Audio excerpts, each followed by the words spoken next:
Halo Sobat Trader, balik lagi dengan saya Mary Putri. Pada kesempatan kali ini saya akan membahas tentang pergerakan SAUUSD dari jangka pendek hingga jangka panjang. Kalau misalkan dilihat dari beberapa hari pekan ke belakang, SAUUSD ini sangat mengalami pergerakan yang sangat signifikan. Apakah ini bisa mendapatkan peluang untuk kita mendapatkan profit dalam jangka pendek dan jangka panjangnya? Yuk simak kita bahas di chartnya langsung. Nah, untuk yang pertama kita lihat dari time frame yang besar terlebih dahulu dari H1. H1 di sini kalau misalnya kita pakai garis horizontal line ini di tanggal sekarang di tanggal 22 Mei 2025. Nah, kalau kita lihat di sini artinya adanya pantulan penurunan 5 jam ke belakang itu dikarenakan adanya resisten yang dibuat di time frame H1. Ya, di sini. Nah, ini mengakibatkan dia ada penurunan yang cukup panjang ya. Kalau kita lihat dari sini dari 3340 sampai 3323. Wow, cukup signifikan banget ya. Nah, artinya di sini bisa jadi penurunannya sampai mana? Kalau penurunannya sampai mana, kita bisa tandai di sini adanya resisten become supportnya. Artinya dia masih ada kemungkinan untuk penurunan sampai di harga 3320. Nah, kalau misalkan sobat trader pengen tahu gimana sih cara menentukan titik entry dan juga menentukan horizontal line-nya ini, yang pertama kita pasti melihat dulu harga yang paling terdekat dulu ya. Itu adalah di hari sebelumnya. Kalau misalkan di hari sebelumnya pun belum ada area support ataupun resistennya, seperti ini contohnya. Kenapa resisten langsung ke sini? Kenapa nggak ke sini dulu? Kenapa nggak ke sini dulu? Karena level yang terdekat dari harga yang sedang berjalan resisten itu adalah harga tertinggi. Artinya harga tertinggi yang lebih dekat dari levelnya itu adalah ini. Kalau misal kita bilang ini harga tertinggi, oke. Tapi itu di hari kemarin. Bahkan sekarang bukan lagi harga tertinggi, tapi ini adalah harga terendah. Area biasa disebut sebagai resisten become support di sini ya. Makanya kita tandai di sini area-areanya. Kenapa bisa harga patokannya areanya di situ. Ini untuk jangka pendeknya ya. Jadi kalau misalkan kita lihat pergerakan harga SAU-nya mau kemana, biasanya kita pakai moving average. Kita tambahin aja moving average-nya. Ini kan 1. Kita tambahin moving average di 34 di warna oranye. Oke. Nah, kalau kita lihat dari moving average itu kan bisa melihat ya, menandakan bahwa harga itu seperti apa, mau kemana.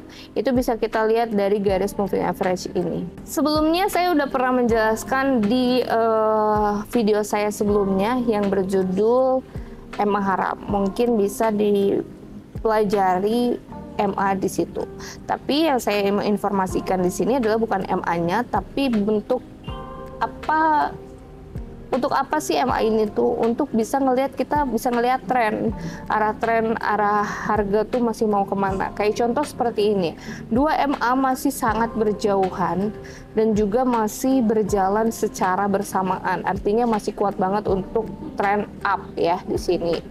Jadi ini belum ada pembalikan, di mana pembalikan yang tadi kita pakai garis horizontal line itu hanya sebagai batas koreksi aja. Selagi dia belum melewati moving average yang di bawah, artinya dia masih ada kemungkinan untuk melanjutkan kenaikannya, itu di H1 ya. Sekarang kita coba di time frame yang lebih kecil seperti M5 dan juga M5 dan M15 di sini ya. Nah, M5 dan M15 di sini kalau kita lihat, nah Di sini kalau M15 juga ada yang dimana resisten become support di sini, makanya ada kenaikan ya. Coba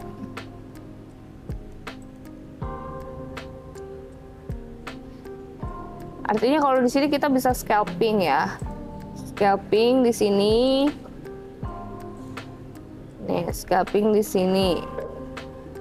Kenapa kita scalping di sini? Satu, kalau kita lihat H1 ini di sini masih tertahan di support become resisten become support, resisten become support, yang dimana resistennya itu kalau tadi diperkecil itu ada di daerah sini di antara tanggal 17 April 2025 ya.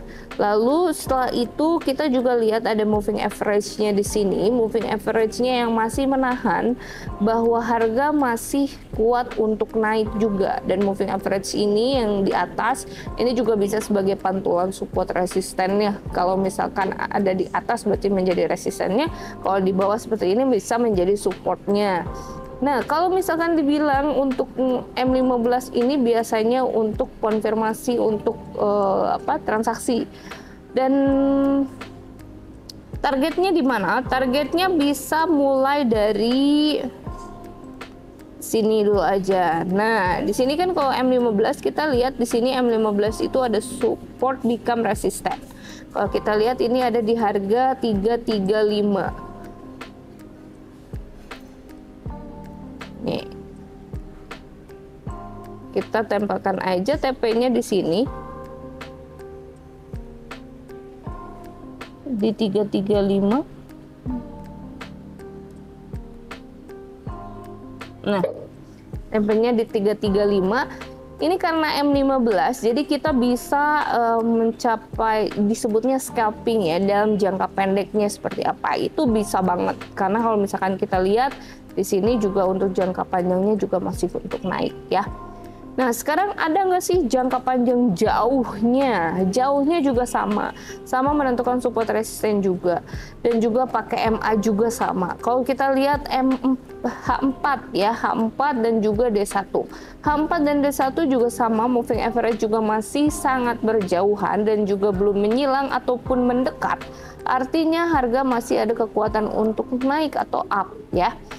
Nah, kalau misalnya H4 dan juga D1 support resistennya di mana? Kita coba di H4 terlebih dahulu.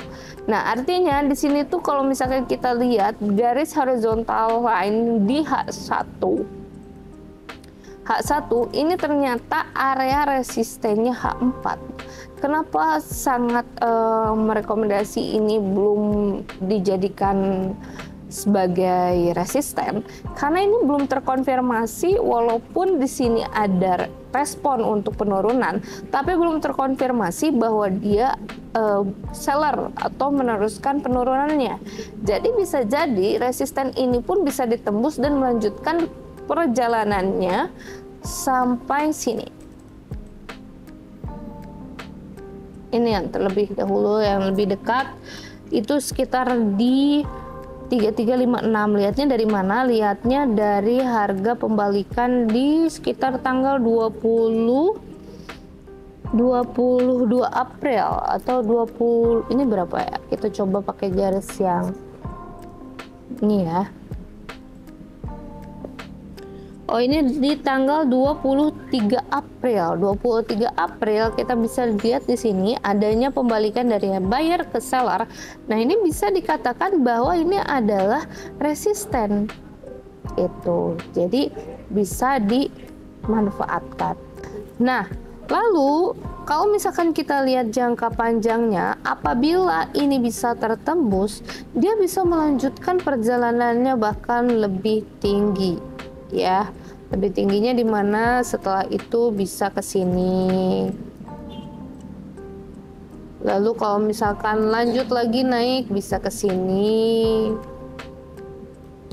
Lanjut lagi naik ya bisa ke ATH kembali ya, ke 3400. Karena tidak menutup kemungkinan juga kalau untuk SAU ini masih bisa naik, karena ya isu-isu fundamental juga yang mendukung belum adanya penguatan untuk USD, sehingga membuat SAU bisa turun sangat signifikan sekali juga belum tentu, apalagi kalau misalkan harus tembus ke 3.000 sih belum ya, karena kemarin juga sempat penurunan di 3.000 pun belum bisa terlampaui seperti itu. Nah, ini untuk jangka panjang, jangka pendek, intraday-nya itu sudah dipahami ya untuk area-area di mana saja dan pergerakannya seperti apa. Pada dasarnya tetap kita memakai support dan resisten untuk memahami kapan kita harus bertransaksi, kapan kita harus buy, kapan kita harus sell. Seperti itu. Oke, cukup sekian untuk penjelasan SAUUSD di berbagai time frame. Untuk sobat trader yang pengen tahu lebih lanjut dan juga belajar tentang teknikal dan juga fundamental, sobat trader bisa datang langsung ke Building Didymax di Jalan Garuda nomor 88 atau selalu ikuti channel YouTube kita. Jangan lupa di share, like, dan subscribe supaya mengikuti berbagai pembelajaran tentang trading forex. Saya Mary Putri, see you.